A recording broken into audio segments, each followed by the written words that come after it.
crowd lined the shores, intense with anticipation for the women's quarterfinals. In a low-scoring battle, Chelsea Hedges defeated Leanne Curran of France in the opening heat. Then, in a possible world title winning heat, Stephanie Gilmore took on Melanie Bartels from Hawaii. If Gilmore wins the heat, she accumulates enough points to knock Sally Fitzgibbons out of the race and clinch her 4th consecutive world title. In a dramatic contest, Gilmore narrowly took the victory and was crowned the 2010 Women's ASP World Title Champion. The historic occasion marks the first time an athlete has held a perfect record from their rookie year on tour, a record not even Kelly Slater has achieved. Yeah, I'm like just the biggest ball of nerves. It was unbelievable. To win it here in Puerto Rico, it's a beautiful place, my first time here, and I just, oh my God, I can't believe it. After a short celebration, it was back to business. Sally Fitzgibbons, searching for her maiden WCT victory, took on an informed Coco Ho. Fitzgibbons surfed exceptionally, securing the highest heat score of the day, a 15.90 out of a possible 20, proving she was a serious threat to claim the 2010 Rip Curl Pro Search. In the final heat of the round, Carissa Moore eliminated Silvana Lima from Brazil.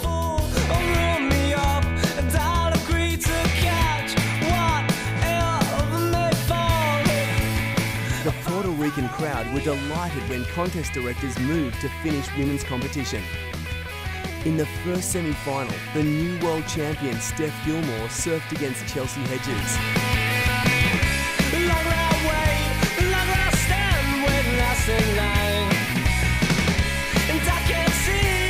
Gilmore went from strength to strength, dismantling the heat, moving on into the final. Then, in one of the most thrilling heats of the contest, Sally Fitzgibbons went head-to-head with Carissa Moore. Sally led for the majority of the heat, and to Carissa in the final 5 minutes, posted a near-perfect 9.6, backing it up with a 7.33, comboing Sally and moving into the final.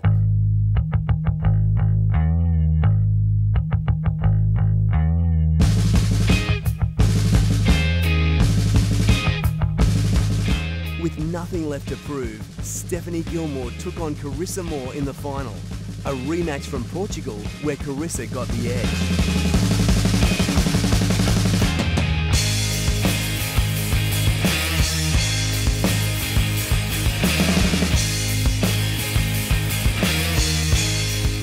Gilmore accumulated a total heat score of 13.80 out of a possible 20, with a near perfect 9.8 out of a possible 10 to take the win over Moore, who could only manage a heat total of 11.1.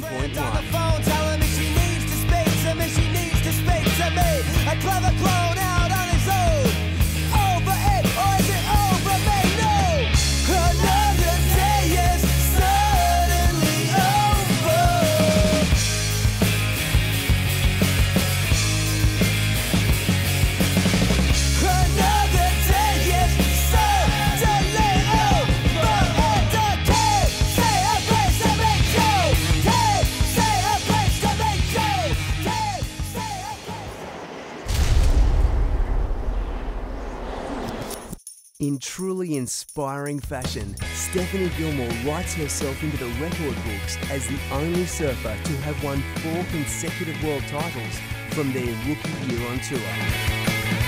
Lots of dreaming the night before. It's cool, you know, it's crazy to sort of lay there and go, wow, you're 1 heat away from winning a world title. That's the challenge, just the war in your brain. Bring it back to the basics and think about what they need to do. And I think I was just not expecting to be so nervous for this title because, you know, you're trying to convince yourself, oh, you've done this before, it's fine, it's the same thing again and it's all good, but deep down you want that challenge, you want somebody to be pushing you.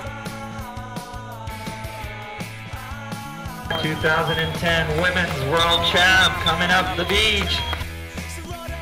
I've never been in Puerto Rico before.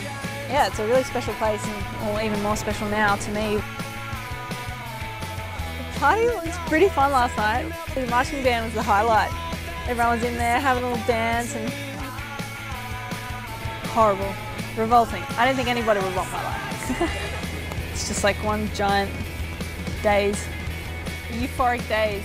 I stole that from Core today. That's my new saying. I say it all day. Just been in a euphoric daze for the last 4 years.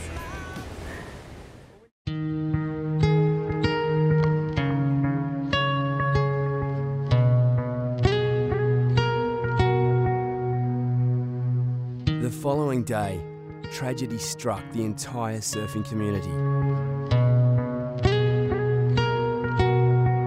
Former three-time world champion and well-respected Hawaiian charger, Andy Irons, had passed away.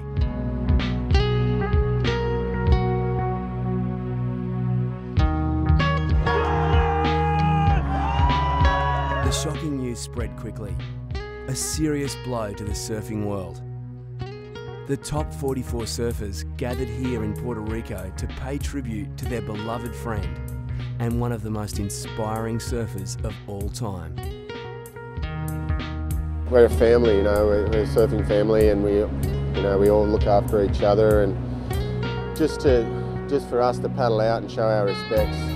Andy was incredible, you know. I think he's a person that always wore his heart on his sleeve, you know.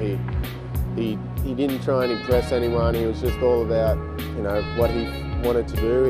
He was an amazing competitor. He was, you know, an amazing friend, but also too, he was a brother. You know, I haven't just lost a friend or a competitor. I've lost a brother here, and yeah, it's hard to take.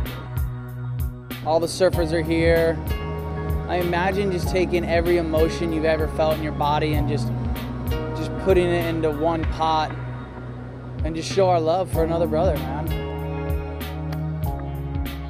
He's just one of the most beautiful human beings, like just such an incredible competitor, but so gentle and so kind, and always gave you the time of the day. Like no matter like where you were or how busy he was, he'd always stop and say hi and just ask how you're going. And yeah, he's going to be really, really missed by everyone. So. It's an official lay day today, you know, in memory of Andy Irons, and also to give the ASP professional surfers the space they need to clear their head, get their arms around each other, and you know, just take it all in. It's just devastating news for everybody, you know. I mean, everyone had their own connection with Andy on so many different levels. You know, he was just a classic guy, and although he and I butted heads a lot years ago, you know, I have so many good memories of Andy. We're just baffled that he's gone.